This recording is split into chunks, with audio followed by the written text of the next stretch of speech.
नमस्कार दोस्तों, आप सभी का स्वागत है हमारे इस चैनल में। भगवान शिव के विविध रूपों और महिमा का वर्णन करने वाली शिव पुराण सर्वाधिक महत्वपूर्ण पुराण है, जिसे सबसे अधिक पढ़ा जाता है। शिव पुराण में भगवान शिव के विभिन्न अवतारों, उनके भक्तों और भक्तों की भक्ति तथा ज्योतिर्लिंगों का वर्णन किया गया है। इसके साथ ही शिव की महिमा, उनकी उपासना और रहस्य पर भी प्रकाश डाला गया है। आज हम आपको शिव पुराण कथावाचक पंडित प्रदीप मिश्रा जी द्वारा शिव पुराण में बताए गए विभिन्न तरह की बीमारियों से संबंधित उपायों के बारे में बताने जा रहे हैं।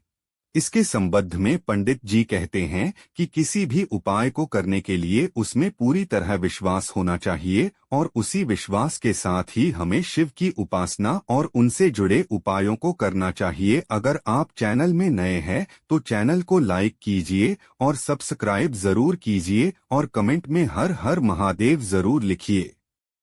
जब जीवन में कोई समस्या खड़ी हो जाए, अगर बहुत विकट समस्या हो और कोई हल न मिल रहा हो, तब जिस शिव मंदिर में आप आराधना करने जाते हो, उसी मंदिर के पास बेलपत्री का पेड़ ढूंढो। उस बेलपत्र के पेड़ के नीचे एक मूंग का दाना या एक चावल, उधर जो भी कंकड़ पड़ा हो, उसे शिव मानकर लोटा भर जल समर्पित कर दो।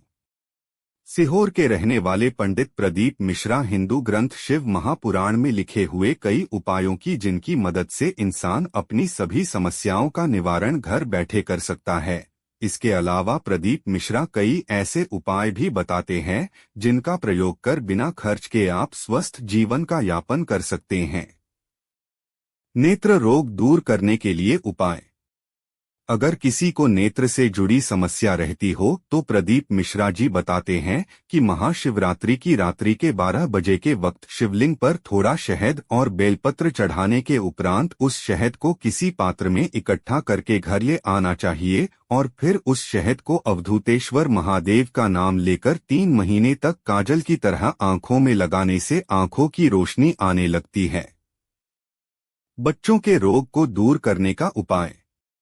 अगर आपके घर में 8 साल से छोटा बच्चा हो और वह बार बार बीमार पड़ जाता हो, तो प्रदीप मिश्रा जी बताते हैं कि आपको एक आटे का दीपक बनाना चाहिए और उस दीपक में 4 बत्ती व तिल का तेल डालकर बच्चे के सिर से 21 बार उतारकर उस दीपक को अवधूतेश्वर महादेव का नाम लेकर किसी चौराहे पर जलाकर आ जाना चाहिए। ऐसा करने से वह बच्चा कभी बीमार नहीं होगा और सदैव आनंद में रहेगा।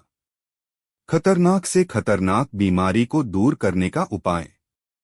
अगर किसी व्यक्ति के घर में गंभीर बीमारी आ गई हो या फिर परिवार का कोई सदस्य वेंटिलेटर पर भी हो, तो शमी के पेड़ पर लगने वाला फूल लेकर नीलकंठेश्वर महादेव का नाम लेते हुए शिवलिंग पर अर्पित करना चाहिए और फिर जल अर्पित करना चाहिए।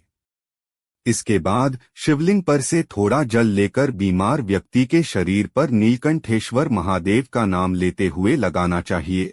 प्रदीप मिश्रा कहते हैं कि इस उपाय से वह व्यक्ति शीघ्र स्वस्थ हो जाता है। सभी बीमारी दूर करने के लिए उपाय। प्रदीप मिश्रा कहते हैं कि अगर किसी घर में रोग समाप्त ना होते हो और कोई ना कोई व्यक्ति बीमार रहता हो, तो ऐसे में भगवान शिव जी की शिवलिंग पर गाय का घी अर्पित करने से घर से सभी रोग दूर हो जाते हैं और घर में खुशहाली आती है। इसके अलावा आप एक और उपाय कर सकते हैं। प्रदीप मिश्रा बताते हैं कि अगर आपके घर के व्यक्ति को छोटे से छोटा और बड़े से बड़ा रोग लग गया हो, तो आपको दूध, काले तिल, थोड़ा सूखा आंवला और बेल फल डालकर उसे मिक्सी में पीस लेना चाहिए। इसके बाद जो उपटन तैयार हो, वह उपटन और एक कलश जल लेकर उसे घर में बीमार व्यक्ति के हाथ का स्पर्श कराकर या बीमार व्यक्ति के ऊपर से उतारकर वह उपटन उजू सह मंत्र के जाप के साथ शिवलिंग पर लगाना चाहिए और जो जल आप लेकर गए हो, उस जल से शिवलिंग का अभिषेक करना चाहिए। ऐसा करने से उस व्यक्ति की सभी बीमारी दूर हो जाती है।